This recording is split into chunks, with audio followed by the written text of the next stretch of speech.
what we see is a very small portion of what is actually there. Okay? And on this iceberg, I'm going to put some levels of our cognitive function and the importance of developing those in the correct order. At the very bottom is what we think about. These are our thoughts. The next one is decisions. Would you like to guess what the next 45 minutes is going to be talking mostly about, based on the title of this presentation? Decisions. Yes. Now we have actions.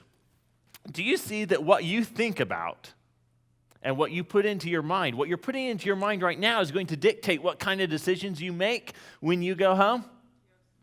Did you know that the decisions you make when you go home determine what actions you're going to take, if any? And then finally, the actions that you take determine the results that you're going to get. And these two things up here, especially the results, are what everybody else around you sees. That becomes your reputation. That becomes your character. They'll see some of the actions you take. But what we don't see is the decisions that people make and the thoughts that they have and what they're putting into their minds. Okay? So there's been a lot of good thoughts here today. We've talked about making certain decisions. We've talked about actions that we can take. Put all those together and we get results. How many of you have ever seen somebody that is famous, a pop icon of some kind that is in the news because they made a stupid decision and they have a backlash or a character response because of it, and they're all over the front page of every news site ever? Have you ever seen that? Absolutely. Okay, what happens at that point? Either the person goes to jail, as they should, or, if it's maybe something minor, they will say mistakes were made. But I'm ready to put that thing behind me and get on with the rest of my life. I'm turning over a new leaf at this point, and I am going to act differently. Why do they go to the action portion of this? Are people going to see how they're acting? Yes, they're going to see some of their actions, and they want everybody to know, you're going to be seeing something different from now on, okay? And so consciously they make that shift and they start to act differently. So what happens? They start to get different results, don't they? Suddenly they're off the front page as often. Maybe there's still an interest story here or there, or an article about how they are reforming. You think you might see one of those?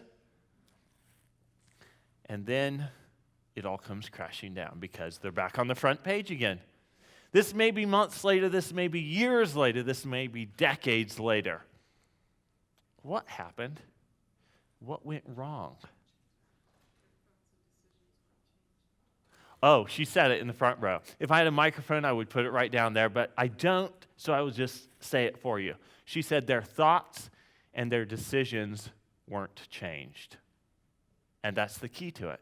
You have to change your thinking before you're capable of making different decisions, because you are going to make your decisions based on your values.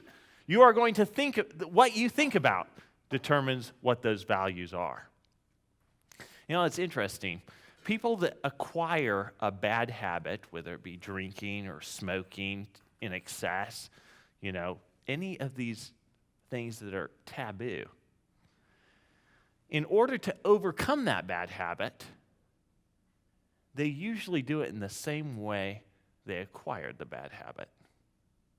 And that's by associating with people that already have the habit that they're seeking to acquire. Now, some of those bad habits, they're not necessarily seeking them. They're just hanging out with the wrong group, if you get the drift on that one. All right, so we're going to be talking about the decision level. And on your table, you have a flyer. Brochure looks like this, trifold. Go ahead and open that one up. Because this is critical in your financial decision making. Okay? Does anybody bake in here? Mrs. Turner bakes. What do you like to bake? Breads, pies. Did you say cookies? I like that one. Mom's famous for her cookies. So cookies, that's a good one. When you bake something, let me just ask you, do you just take all the ingredients, do you read them out, and get them out of your cupboard, set them on your counter, and here you go, measuring the first one. Throw it in the bowl, in the bowl, in the bowl, in the bowl, in the bowl. Grab the spoon, stir it up, put it in the oven. Is that how it works? What's the process?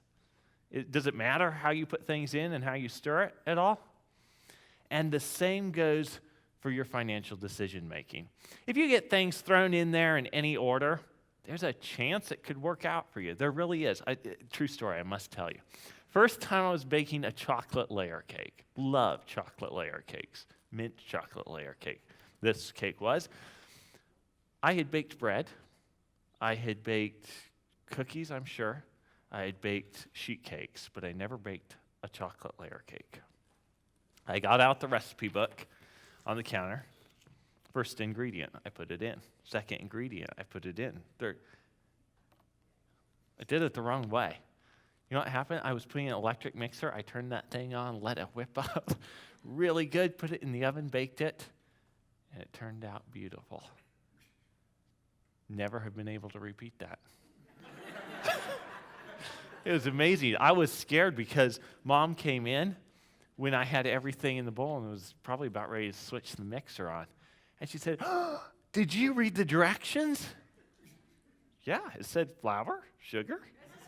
No, there's a section after that says when you put those things in, when you run the mixer, when you add the wet, when you add the dry, how long you beat it. I thought my cake was done. This was my first cake. That can be pretty saddening. It turned out okay. How many people know somebody who seems to fly by the seat of their pants in almost everything they do, and occasionally they make it? Big time. It can happen financially too. Okay? Should we count on it? No. Okay. So this is the correct ingredient. And Mrs. Turner, what is the first ingredient? Protect. Very, very critical. Andrew, second ingredient. Save. Good one. Third ingredient, Daryl. Manage debt. Good. And final ingredient, Dr. Vadan. Invest. Investment comes at the end of the list. Okay? Now, all these ingredients are important. Are some more important than others? Let's take the flour out of the cake because that's not very sweet. Oh, not that one. I got to choose something that's less important, like the eggs. They taste horrible raw. They're less important? Or is everything kind of important and we just have to get it in the right order? Yeah, that's the right order. So let's talk about why this is the correct order, and we'll start with protection. Well, Dan will save it for me. Okay. We will protect. Number one, good people protect their family and their loved ones. I mean, that's why they're loved ones in the first place, is because we care about them and we want to protect them, okay? Life insurance has made that incredibly easy and affordable to do. Okay, Lloyd's of London. Anybody heard Lloyd's of London before? It is men sitting in a coffee shop, noticing that some ships went out to sea and never returned, and some returned safely. There was a big expense, a loss to the owners of those ships, the owners of that cargo. And they said, well, if we put a fund together so that if everybody put a little bit of money in, the guys who came back safely wouldn't miss the money. But the guys whose possessions got destroyed at sea, we could bail them out. It would work good for everybody. That's the concept of insurance. That's mutual insurance. Okay? Wonder why we use a mutual insurance company today? It's because we're all part of it and we get share in it. The stock-held insurance companies, they're still good at avoiding risk, but they don't pay dividends. Dividends are tax-free. Why wouldn't we want the dividend too? You know what I'm saying? All right.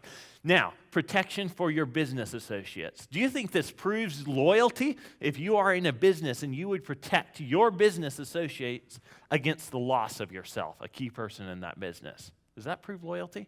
Absolutely it does. Okay, your dependents. Now, obviously, people's mind jump to children that are not able to take care of themselves yet. But we have a growing issue in America that's getting bigger than it ever has been before, where parents have to be taken care of by the children. Okay? Are you properly protecting your dependents in the event of your loss? That's something else we need to consider. And then the scripture says, a good name is to be desired over great riches. How do you protect your name? Do you protect your creditors? Sometimes they'll require you take out a loan, or a term insurance policy when you take a loan, just to protect the bank. Will they not? Has anybody ever seen that? Or a sign as collateral. And then finally, you want to protect your property and your possessions. Because what happens if you build yourself a little business right here, you've got your home here, you've got your vehicle to commute in between, you've got your family here in this position in your home, and all of a sudden, you get sued. Does that rip the rug out from under you? Absolutely. Is asset protection important? You bet your bottom dollar it's important. Let's move on to saving now. And we're going to come back and we're going to visit these in each detail so that just as I promised in the beginning, you will have a system that you can apply to make this process real for you when you get home. Warren Buffett said, do not save what is left after spending. Instead, spend what is left after saving. Very, very wise advice. So let's talk about saving a little bit, because most people would believe that saving is investing. Where are people putting the money away today? Can I hear an answer, Daryl? They aren't. Okay, that's a good one. Someone say 401k? Oh, the bank? Yes. Are they getting much return on that? 0.02. Okay. Somebody give me a, quote, savings plan that an employer would provide. 401k. Can you lose money in that? Is that saving? What is it? Investing. You guys are good. You've been listening and you are using your brain like Mom talked about. We're not checking our minds at the door. There's a saving system that works really good for us. The 10-20-70 principle Dad talked about earlier today. 10% of everything you make, yours to keep. Should you invest your savings? Here's a really good answer for you. You can use your savings, just don't lose your savings. Okay? So we're going to talk about safe investments versus risky investments, and who are you going to bet on, basically? And are you willing to do that with your savings? So we're going to talk about that. Should you be investing your savings willy-nilly? No, you should not. Do you know what? They took some monkeys, some chimpanzees. They had them throw darts at a dartboard. They picked stocks better than professionals at that time. Doesn't mean they do it consistently, but at that time.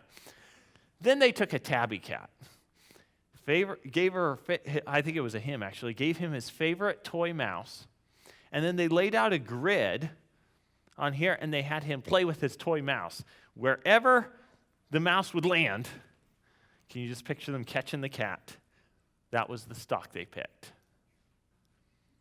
How many of you are beginning to assume that that cat may have done better than the professionals? Yeah, it did. Okay, does the cat always do better than professionals? I don't know, but if you're going to invest in the stock market, get some monkeys and a cat and let me know. All right, Randy Thurman reminded us that a penny saved is worth 2 pennies saved after taxes, because taxes is such a huge factor in everything we do. And our minds tend not to want to think about things that are unpleasant. You can identify with that, right? Our mind tends to not want to think about things that are unpleasant. Unfortunately, if you don't think about the taxes far enough in advance, they'll bite you worse. So we got to think about it a little bit so we can plan around them and away from them as much as possible. Okay, let's talk about managing debt real quick. Notice this didn't say get out of debt. Did you notice that? It doesn't say pay off debt. It says manage debt. You see, there's never a problem with you managing debt. The only problem is if your debt manages you. Okay? we just covered that managing debt is not necessarily going to be debt-free. Why is that? Some debts may give you better tax treatment, or they may allow your money to earn money that it otherwise would not have been able to earn. Okay, in that case, we want to be able to use our debt. There are some inconveniences of being debt-free, believe it or not. Can you imagine somebody who's paid off all their credit cards, never run a balance on a credit card for a long time? They owe no man anything. Everything's paid off. Every time they get a bill in the mail, it's paid on time. My grandfather McPhee was one of these people. In general, okay? What would happen if this person were to go apply for a loan for a new car because the rate was 0%, or they could make more money by having a mortgage and keeping their money at rest or at work for them? What do you think their credit's going to be like if they've never had credit before in their life? Would that be an inconvenience to being debt-free? Yeah, it could be a big inconvenience to being debt-free, as a matter of fact. So, how can you use debt to your advantage? And the secret lies in the fact that you have to carefully consider, you have to carefully manage, and you have to determine whether that particular debt can be used to your advantage. Okay? And then the same formula Dad talked about earlier, the 20%, is how you get out of bad debt fast. Okay? I've shared with somebody before that you can negotiate your debts when they're higher than your 20%, because this person was in a lot of debt, struggling, high cost of living in their area just in order to stay alive, single mother with a young daughter. And she went and she actually negotiated with her creditors, and she was shocked it actually worked. She got her payments down to a manageable, comfortable level where she can continue living and growing something while she's saving. She's not racing to zero, and pay off her debt and see progress. So that's huge. All right, we're going to talk about investing really quick right here, because there are some illusions with rate of return in the investment world and other relative information. Okay? So what if I said, Joshua, if you give me $100 this year, I will keep it for 2 years, and I will guarantee you an average 2.5% rate of return. Chris just said the bank is paying you 0.02%. Would you take the deal? Or would you like some more information? Joshua's smart. He would like more information. So let's get that more information together. All right, the first year, here's my plan. If I take his $100, I'm going to give him a loss of 20% in the first year. Now, remember, I promised 2.5% average rate of return, and I don't want to be dishonest about that part, so I'm going to make sure we get back there. But in year one, I send him an investment statement at the end of the year. I said, yes, I promised you 2.5% average rate of return. You're still going to get it, but this year you lost 20%. Okay? How much is he down to in his investment right now? $80. That's all that's left. I'm sorry. But remember, you have to wait for the 2 years, and then you'll get a return. Okay? The second year, my plan is to give him a 25% gain. Okay? Sound pretty fair? I'm giving him more than what he lost, right? He lost 20%, gained 25%, average 2.5. Let's do the math on this. What is 25% of $80? $20. So we add the 20 to the 80 he had right there, and he's back up to $100. Wait, he was supposed to make 2.5%, wasn't he? No. You don't understand. He was supposed to average a 2.5% rate of return. Did he do that? Let's take the 20% minus 25% positive. We go negative 20 back up to positive 5, so 5%, and then we divide that by 2 because it was 2 years. What is 5 divided by 2? 2.5. Joshua, here's your $100 back. You made 2.5% average rate of return, and Uncle Sam's going to tax you on the $20 you made last year. Oh, boy. Do you think Joshua's glad he just got some more information on that deal? But what does the investing world speak in? They speak in average rate of return, do they not? And they act like we should be jumping up and down with 2.5% because the bank is only paying 0.02. Remember, I said there's problems with illusions of rate of return and other relative information. Do you think any other industry might do this? You want to have some fun? All right, let's jump into healthcare real quick, because the pharmaceutical industry is just clever as they come. All right, we've got about 100 people in this room. It's more, but let's just say for the sake of keeping it round, this is 100 people, okay? And let's say that GlaxoSmithKline comes out with a new blood pressure medication, okay? And so they say everybody in this room is going to be, do we want to be the control or the placebo, guys? Placebo, okay. And we are going to be their placebo group, so we all get a sugar pill, we just don't know that, okay? We may be getting the real thing, we may not, okay?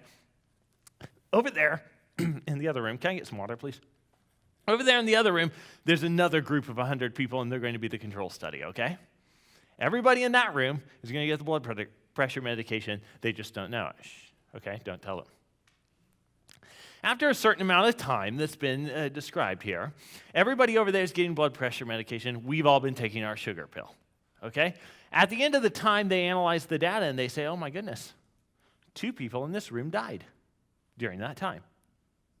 And they say, oh my goodness. Oh, thank you, Lisa.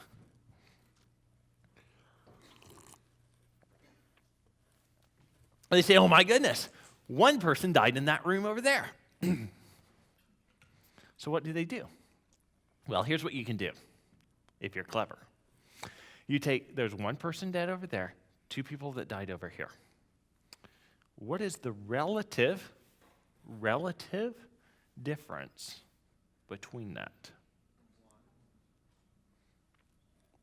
Let's think in percent real quick. 50%, thank you. Oh my goodness! That drug they just invented, the blood pressure medication, you could live 50% longer. What a breakthrough in discovery. Is that honest? No. Is it correct? 100%. It is worth billions. They turn into billions. Did you know the financial industry is worth billions too? And they do actual rate of return and other shady stuff. Okay? So what we need to understand to protect ourselves is when we hear somebody talking about investing, you would be amazed if you answered our phone at the office and realize how many people will call in. They're making a decent income, but maybe it's student loans, maybe it's credit card debt that's caught up with them over time. Yeah, I was interested in what you have because I'm thinking maybe I could save some money in the insurance policy and then borrow out and invest in real estate. I'm thinking, what kind of return might they get in real estate? What do you think would be accurate right now, assuming they're not underwater or, negative cash flowing? Do you have an idea, Sam? Yeah. Do you think it's going to, let's make it easier. Do you think it's going to be less or more than 10%? Less than 10%, okay? And what are you paying on your credit card? What interest rate is that at? 22. Do you know what? I just spotted a really good investment. They could make 22% by paying off their credit card, could they not? Yeah. But they're focusing on real estate. And why do people do that? Because when you don't understand something, it can easily look more attractive than what it really is. Okay? A 2.5% average rate of return sounds fantastic if you've just got off the phone with the bank and heard 0.02%, doesn't it? But when you understand what's really going on in the real estate investment, maybe with your credit card debt, it's much easier to make the right decision. Does that make sense? Okay. So we're bringing clarity to a very, very murky subject. And it's intentionally murky, and that's part of the problem of it. Because what do they say? Numbers don't lie, but liars do figure. And you can manipulate the numbers. Okay? How to earn 6% without earning 6%. Would anyone like to see this magic trick? Okay. Mrs. Turner, would you mind assisting me with this? I could use your baking skills up here. So what we've got up here is we've got an amount of water in this pitcher that represents $100,000, okay? Now, this whole example is to scale because John did the numbers for me and converted numbers into ounces, okay? And so this water is measured out in ounces, and so it will be specific for this hole. So you'll get to see it. So Mrs. Turner, come on up, please. Now, if you put this $100,000 away in a place where you don't touch it and it compounds on itself every year at 6%, at the end of that time, you would have $574,000. Okay? 30 years later, $574,000. Okay, what I would like you to do, Mrs. Turner, is I would like you to take off a standard management fee on a portfolio that is less than $1 million. Okay? The standard management fee is only 1%, okay? So if you would go ahead and pour this water into here until you're to the top of the blue line, that would be great.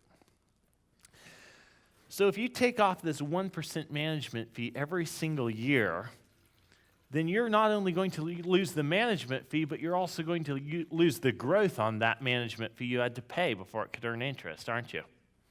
Do you know how much you're going to lose? $150,000.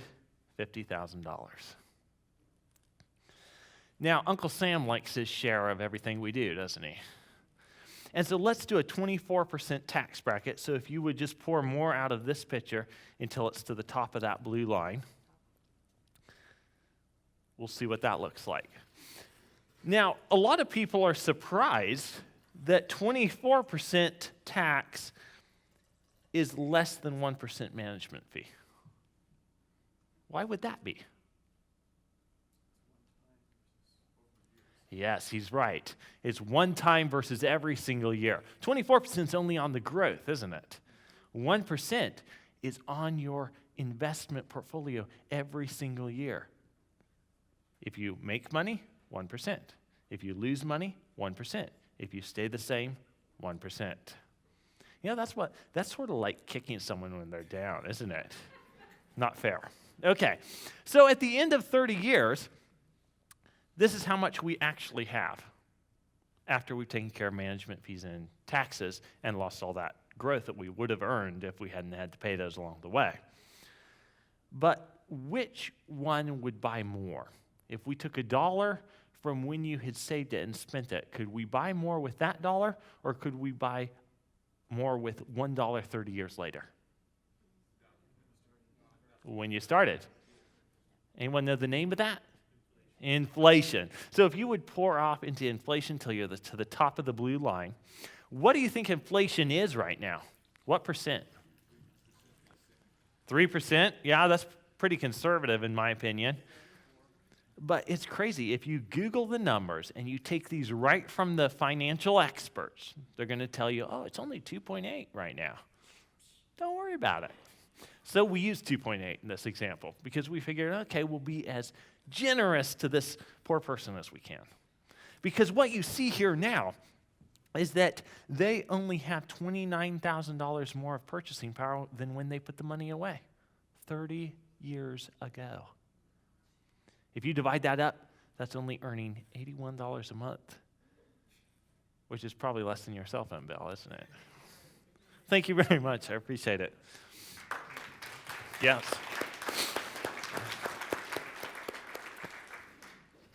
So that's how you earn 6% without earning 6%. Because remember, this was compounding at 6%. Did you know that if you find out what this return is, it's only 0.85%? That's what you're actually earning. Okay, very critical. A lot of people don't realize that. And then realize that the most profitable investments you ever make will probably be in an area of your expertise. Let me ask you a question real quick. And if I don't see every hand go up, I'm going to be really surprised. Are you an expert on yourself? I didn't see everyone's hand go up. I hate to say it. I tried to warn you. But anyway, if you invest in yourself or things you know about, maybe it's paying off the credit card debt. Maybe it's buying a piece of equipment that will allow you to expand business. Is that going to pay off? Is that going to pay off at or above 6%, do you think? Probably more. Yeah, exactly. Okay, here are Warren Buffett's rules of investing. Number one, and Mark mentioned the first two of these today. Who can tell me what they are? Don't lose money. Don't forget the first rule. Number three is if a business does well, eventually the stock will follow. It is far better to buy a wonderful company at a fair price than to buy a fair company at a wonderful price. And then this fifth one here really applies to us. He says, our favorite holding period is forever. Are you going to know yourself forever? You bet you are. And here's the other takeaway. Some people look at investing much like they look at a casino. They want to get in and get out. Get in and get out. Get in and get out. What if you were so comfortable with what you were investing in that you could not wait to stay in forever because it was returning that well? It's like the race between the tortoise and the hare. His fourth rule there. It's far better to buy a wonderful company at a fair price than to buy a fair company at a wonderful price. The rabbit had wonderful speed. The turtle had wonderful consistency. And consistency is going to pay off every time. So I want you to look at that brochure real quick, and I want you to ask yourself, how do I rate in protection? There's a scale, 1, 2, 3, 4, 5. You circle your number. Look at your savings. Do I have a plan to save? Am I good at saving? Where do I rank right now? Remember, these numbers are going to change. They better go up, okay? Managing debt. How do I rank there? Go ahead and circle your number. And investing. This doesn't have to be the regular type of investing most people think they understand but don't. This is you investing in things you believe in, understand, can use, and can profit from. How do you rank there?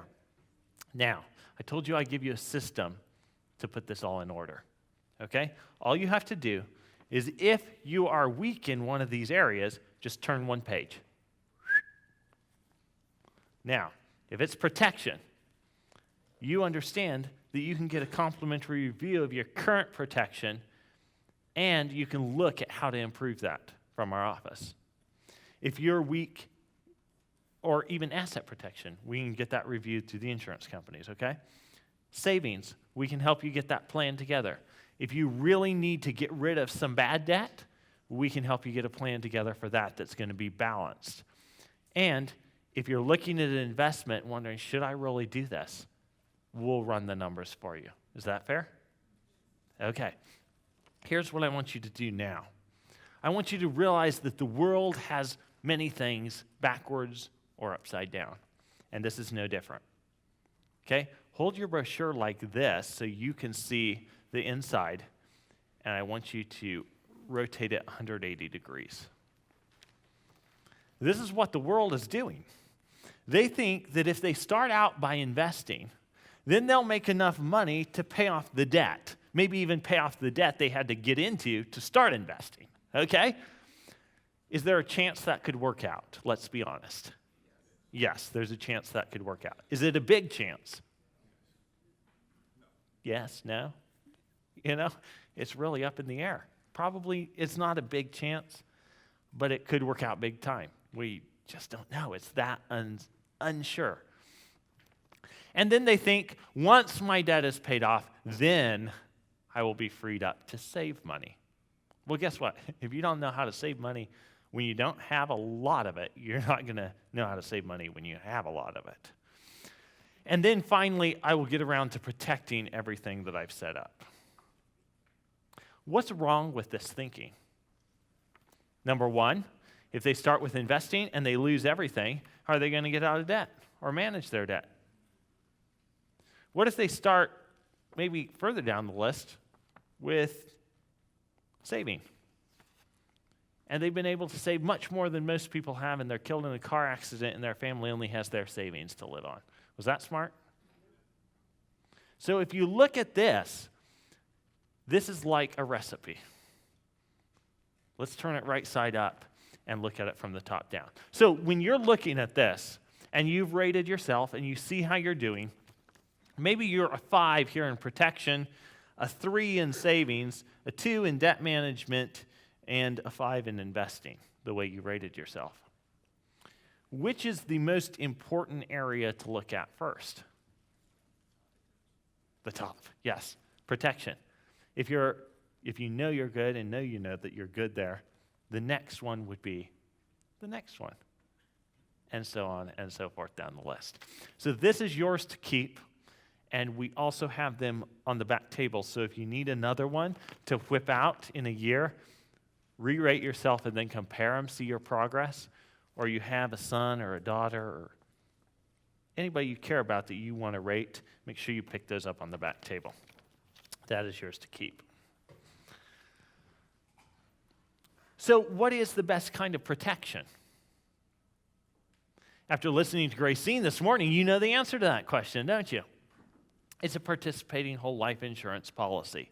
Why? Because term insurance is going to go away someday. It's not a matter of if, it's a matter of when.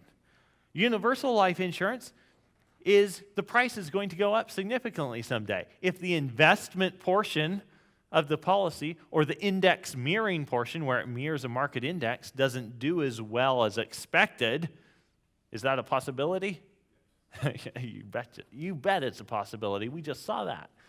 Then they're going to bill you for increased premiums. Those premiums end up going so high on most people that they cancel the contracts. Do you want your protection to go away when you can't get any more at a good price? No, absolutely not. So here is what the best kind of protection looks like, because when you put money in over here, you get a guaranteed death benefit. Over on the left-hand side of both screens, it says guaranteed. That means if you do that, they'll do that. And when you roll down here, maybe to the long life of 95, you still have a death benefit. It's protection that never goes away. It's bulletproof. Okay? This is the good old stuff. I was talking, well, I'll save that story for later. Okay. Justice Oliver Wendell Holmes Jr., famous Supreme Court justice because he delivered so many verdicts on cases that they decided. My dad has been citing this for years because he says life insurance is not an investment. It is an asset. And it was ruled that it was an asset by the U.S. Supreme Court in 1911. I've heard Dad say that hundreds of times. I looked into it a little bit more recently here.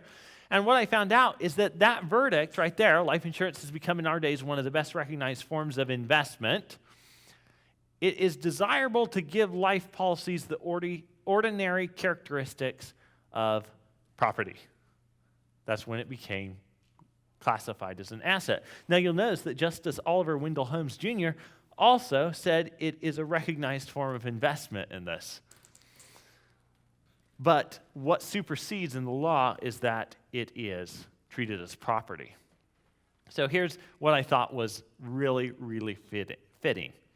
Justice Oliver Wendell Holmes was recommended for the Supreme Court by President Teddy Roosevelt on my dad's birthday before he was born, August 11th, 1902, I believe was the year. He had a Senate hearing December 4th, 1902. He was confirmed December 8th unanimously. That's when he took appointment on the Supreme Court. So I thought it was kind of neat that he was appointed on my dad's birthday. And he's the one that if you look him up, there are all kinds of quotes attributed to him. One of his most famous and one of my favorites is, "My right to wave my fist around in the air ends where your nose begins." A very fair man, we could say. Okay, the next best kind of protection. What is the next best kind of protection, and what do you think it is based on Gracine's presentation earlier? convertible term, right? Because it can be turned into the good stuff later on. But for somebody where cash flow is an issue, maybe a young family, maybe somebody is just starting a business, any of the above, it can be turned into the good stuff. Here's something I want to give to you. It's on the front page of life-benefits.com. It's called The Best Kind of Life Insurance and How to Get a Good Policy. It's an 8-page book. And if you are wondering about the characteristics of any of the life insurance Christine talked about this morning, it's in there. So you can get that. It's a free download on life-benefits.com. All right, asset protection. Remember we talked about ripping the rug out from everything you own? Lee Phillips is going to be here tomorrow, flying down from Utah. He does asset protection. He's an attorney.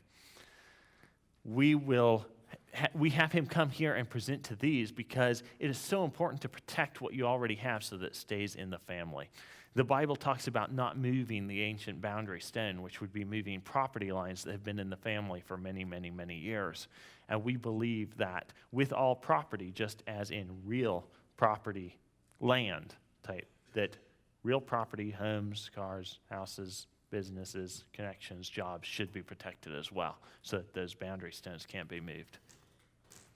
Okay, so now we're going to go through these things in a little bit more detail because where is the best place to save? You could save under a mattress, in a freezer, in a safe, in a bank vault, in your backyard, in a savings account, CDs, money market accounts, in an IRA, in a 401k, Roths of some kind, or in life insurance. Were you thinking life insurance?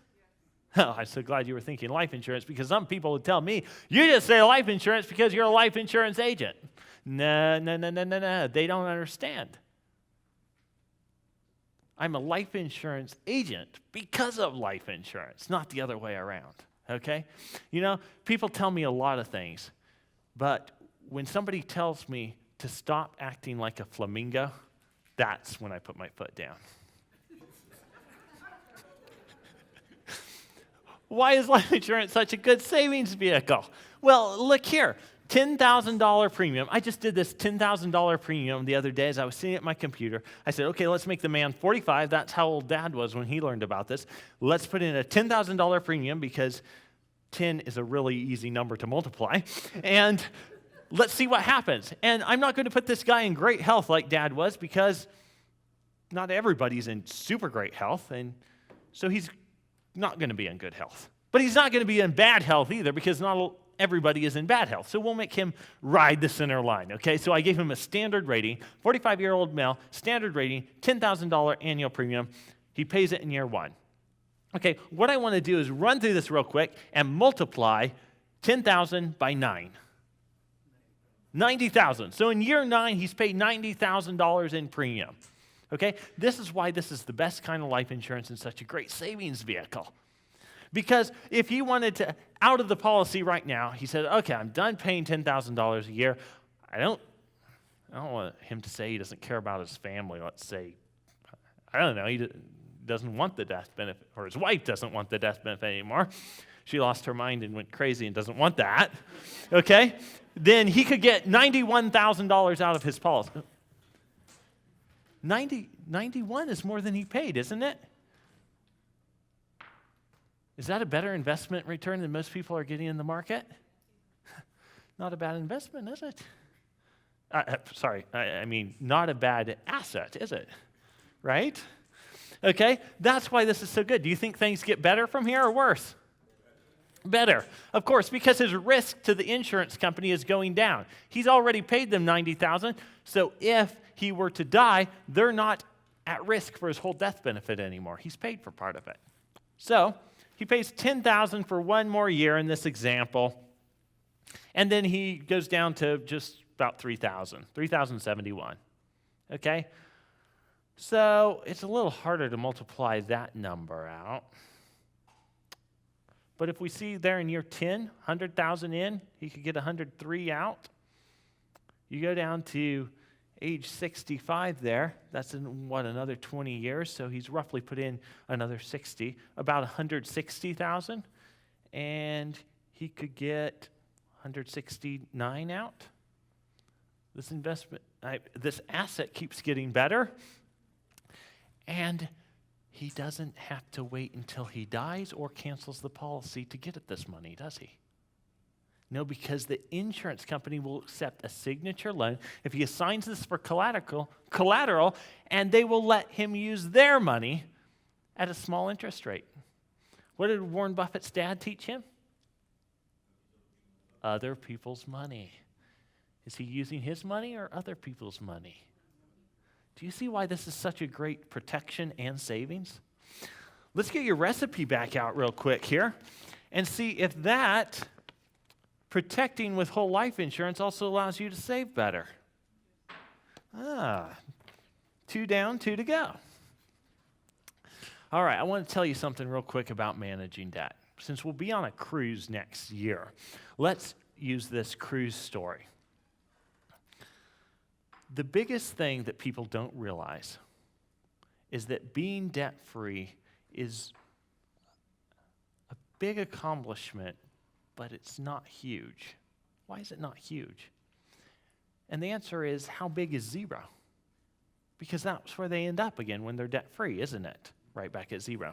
If you look at this chart right here, the man who goes into debt and pays it off winds up at zero. He does that again. He winds up at zero. Where is he getting? Nowhere fast. Okay, so there's the story of the man who really wanted to go on a cruise. He lived near the ocean. He saw the cruise ship sailing by, sailing back. He just thought, if I could do that, then I would feel like I had really lived. But it costs money to go on a cruise. And he wasn't the kind of man that was going to go into debt and wind up at zero, at least from the bottom side. He was going to save up for many years as he watched the cruise ship come and he watched the cruise ship go. He saved money, dreaming of the day that he would be able to board that ship with the people and he would be able to sail out and sail back. Well, he saved very, very faithfully, and over time, he had enough money to do it. So he bought his ticket. And what he also did is he bought a big suitcase full of crackers and peanut butter. Because although he would have liked to also pay for the food, he didn't want to wait forever. So he decided, I'll just get the ship trip. That will be fun. I'll take my food with me. So he boards that day, and as he's walking around, it's every bit as fun as he thought it would be. And then came the first mealtime, and they laid out delectable food all over the buffets. And everybody's lining up with their plate in hand, ready to get some of the plate. And he hurries away to his cabin. He gets out his suitcase, and he starts spreading peanut butter on crackers and eating them and saying, this was a good choice to come on this cruise. The cruise goes on 7 days, 7 nights. Every mealtime, he hurries to his cabin, he gets out his suitcase, he spreads peanut butter on crackers and eats the crackers. Thinks how lucky he is to be on this cruise. Well, as the ship slows down on the very last day to enter the harbor area, there's one last meal that's being served. And this time as he's going by, he tries not to think about it, but he sees that there's been extra food even after everyone's eaten, and he goes over to one of the ship's hands. He says, this is my first cruise. I just saved him enough money to come on the cruise. Would you mind if I just help myself to a plate and got a little bit of food so I can taste the food? And the crew member says, oh, help yourself. All the food is included. It's kind of a sad story because he did not realize what he could have had. And what John does for so many people that are trying to get out of debt and making no progress is he tells them, oh, the food is included. Because a lot of people are racing to zero as fast as they can. But what they should be doing is they should be adjusting their expenditure on their debts down to 20%. Why should they be doing that? Because they can start something like that whole life insurance policy we looked at that got better and better with time. And then however long it takes them to pay off their debt, maybe it's 5 years, that policy is 5 years old at the time. do you see how they could enjoy the buffet as they went along? Because now they're no longer at zero. After 5 years of premium into that policy, he had paid $50,000 into that policy. He almost had as much as he had put in. See, and so they're growing an asset for themselves along the way. The tragic thing is that with life insurance, there can come a point when it's too late. Because of health, because of age, you name it, etc. And so anytime that somebody can afford to get started right now, that is the best time for them to start. And then we talked about investing quite a lot, actually. So where is the best place to invest? How about you tell me? Life insurance? Did I hear yourself? Things you know about? That's where the big returns are. Now, Dr. Terrell mentioned that in the book, The Black Swan, the author likes to put 10% into risk. Is that okay? Sure, it's okay. You may profit from a black swan. But remember, you may lose that 10% too. And as long as you're okay with that, that's planned in. There's a lot of people that are gambling with things that they don't feel comfortable losing. That's no good. But Mark Twain said that the secret to getting ahead is getting started. So I want to share with you real quick the power of now before I close, because this you will take back with you, and this will put power in your now. Does anybody here have hope that the future is going to be better? And John Maxwell said that if there is hope for the future, there is power in the present.